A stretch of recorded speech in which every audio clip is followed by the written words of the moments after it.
Saudara yang dikasihi Tuhan, bertemu kembali di dalam Renungan Bina Iman GKI Klase Solo. Sebelum mendengar firman Tuhan, mari kita berdoa. Kami mengucap syukur kepadamu ya Tuhan, hari ini hari yang sungguh istimewa bagi kami, karena Tuhan terus melindungi kami, menyertai kehidupan kami. Di tengah situasi yang kadang mencekam, mengkhawatirkan, tapi kami percaya bahwa Tuhan terus melindungi kami, Tuhan terus memelihara hidup kami. Kami bersyukur untuk itu. Dan pada saat ini pun Kau berikan firman yang menjadi kekuatan bagi iman kami. Dialah Roh Kudus menolong kami, memimpin kami, sehingga kami dapat memahami firman-Mu dengan baik, dan kami boleh memberitakan kebenaran di dalam kehidupan sehari-hari dengan takut akan Tuhan. Terima kasih, di dalam Yesus kami berdoa. Amin. Saudara dikasihi Tuhan, hidup memang banyak pilihan. Kalau kita sudah percaya kepada Tuhan, kita harus berani bersaksi memberitakan kasih Tuhan. Tetapi saudara, kalau saudara sudah berusaha untuk mencoba memberitakan kebenaran akan kasih Tuhan, bukan berarti kita lancar-lancar saja.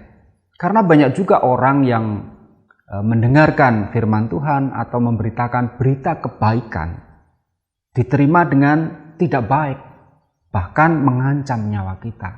Bersyukur kalau orang yang mendengar firman Tuhan, kita menyampaikan kebenaran, menyampaikan fakta, hal-hal yang baik tentang Tuhan, mereka menerima, kita bersyukur. Tetapi tidak jarang kita juga ditolak. Bahkan melalui sikap kita yang baik, kita bahkan dikucilkan atau hal-hal yang lain. Kita akan mendengar firman Tuhan mengenai hal ini, apa yang telah dialami oleh Rasul Paulus. Dia adalah rasul yang dulu mencari-cari orang-orang pengikut Yesus, menjebloskan mereka ke dalam penjara, bahkan membunuhnya. Tetapi waktu berjumpa dengan Tuhan Yesus di Damsyik, maka dia bertobat dan dia melepaskan segala gelar akademik maupun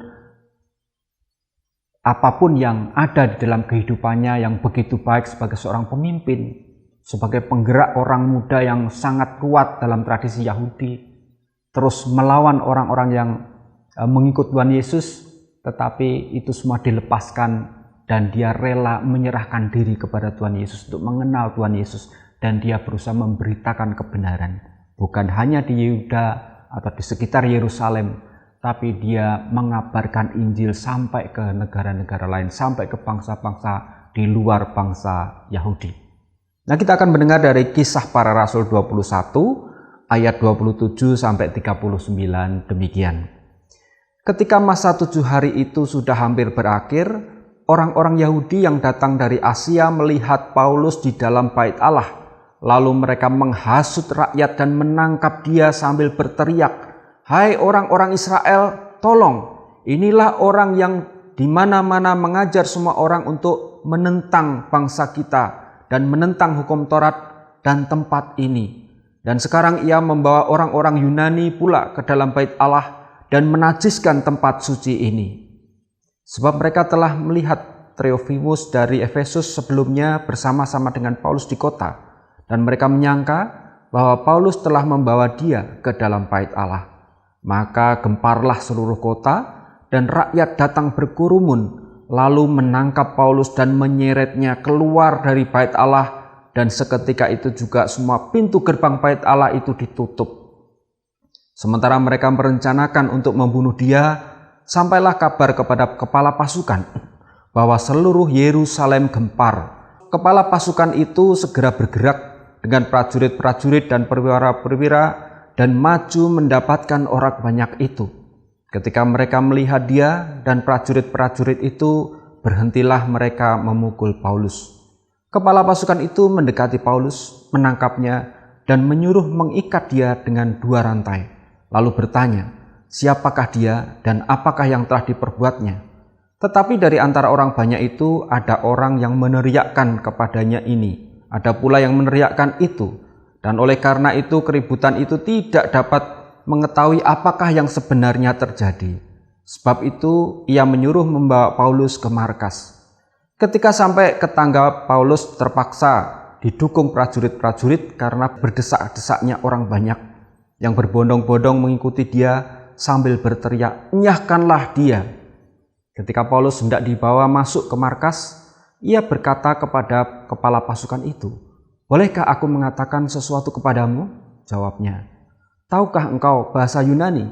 Jadi engkau bukan orang Mesir itu yang baru-baru ini menimbulkan pemberontakan dan melarikan 4.000 orang pengacau bersenjata ke padang gurun?" Paulus menjawab, "Aku adalah orang Yahudi dari Tarsus, warga dari kota yang terkenal di Kilikia. Aku minta supaya aku diperbolehkan berbicara kepada orang banyak itu." Demikian bacaan firman Tuhan.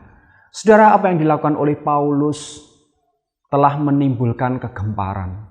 Jadi selama beberapa waktu dia keliling mengabarkan Injil, menyampaikan kebenaran tentang Kristus ke banyak negara-negara. Dan saat dia balik ke Yerusalem, justru orang-orang Yahudi yang dari Asia yang menolak dia, dan dia mengatakan orang inilah yang telah menghancurkan orang-orang Yahudi, bangsa ini, bahkan tempat itu di Bait Suci. Sehingga Paulus ditangkap. Saudara, apa yang dialami oleh Paulus ini menjadi sesuatu yang pasti rasa takut bagi orang awam kalau melihat hal itu. Apalagi begitu banyak orang yang mengikuti, mengerumuni dia dan menangkap dia. Bahkan dia juga disiksa sebelum akhirnya kepala pasukan dan prajuritnya datang. Itulah resiko saat seseorang menyampaikan kebenaran. Artinya dari apa yang disampaikan oleh Paulus dalam Kisah Para Rasul ini, bahwa sesuatu yang dilakukan untuk mendatangkan kebaikan belum tentu diterima baik oleh orang-orang lain. Apalagi jika orang yang mendengar apa yang kita sampaikan itu memiliki kebencian di dalam hatinya. Jadi orang yang iri hati, benci kepada kita, dia bisa menyerang. Walaupun kita sudah berbuat baik, kita hidup di dalam kebenaran, tetap saja ada orang yang tidak menyukai Kristus. Dan itu terjadi dalam kehidupan kita. Karena itu dalam kehidupan ini, saudara yang dikasihi Tuhan, tetap jangan takut. Dan itulah tantangan bagi orang yang memberitakan kebenaran. Akan ada harga yang harus dibayar. Tetapi kita juga akan melihat bahwa Tuhan sudah menjanjikan pengharapan di dalam Kristus, kehidupan kekal, hidup bersama Bapa di surga, di dalam kedamaian, dan itulah yang kita targetkan, itulah yang kita tuju, bahwa kita sebagai orang yang telah diselamatkan oleh Allah harus memberitakan kebenaran ke sebanyak mungkin orang, sehingga banyak orang yang bertobat dan percaya kepada Tuhan dan hidupnya menjadi benar sebelum Yesus Kristus datang ke dunia ini. Ada satu hal yang menarik. Pada saat Paulus ditangkap, maka dia meminta kepada kepala pasukan untuk berbicara kepada banyak orang. Dan itulah dalam kesesakan, di dalam kesempitan, masih ada peluang untuk memberitakan kebenaran. Dan inilah yang dilakukan oleh Rasul Paulus. Oleh karena itu, saudara yang dikasihi Tuhan, tetaplah kita memberitakan kebaikan di dalam kehidupan kita melalui sikap hidup kita. Kalau kita melihat ada yang tidak benar, kita bisa mengatakan atau mengoreksi agar sesuatu itu menjadi benar dengan cara-cara kita. Mulai dari cara yang halus, cara-cara yang baik. Kalau orang tidak mau menerima, biarlah. Tapi yang penting kita sudah menyampaikan kebenaran di dalam Yesus Kristus. Tetaplah hidup seturut dengan kehendak Tuhan, taat dan takutlah akan Tuhan. Karena Tuhan sudah dekat. Kiranya Tuhan memberkati. Amin. Mari kita berdoa. Kami bersyukur Tuhan untuk firman-Mu pada saat ini, mengingatkan kepada kami bahwa mengikut Engkau tidak kemudian bisa enak-enak. Karena kami juga harus membayar harga seperti yang Paulus rasakan Tuhan. Kadang kami harus ditolak orang-orang sekeliling kami, dibenci orang-orang sekeliling kami. Tapi kami tetap akan merasakan damai, tetap merasakan bahagia. Karena Roh Kudus terus menuntun kehidupan kami. Dan Allah telah memberikan pengharapan di dalam Yesus Kristus untuk kami boleh hidup bersama-Mu dan memiliki kehidupan yang kekal, hidup bersama Tuhan. Terima kasih, biarlah Engkau terus menolong kami, agar kami terus berjuang di dalam kehidupan ini. Semakin banyak orang mendengar kasih-Mu, dan semakin banyak orang yang percaya kepada-Mu. Terima kasih, di dalam Yesus kami berdoa. Amin.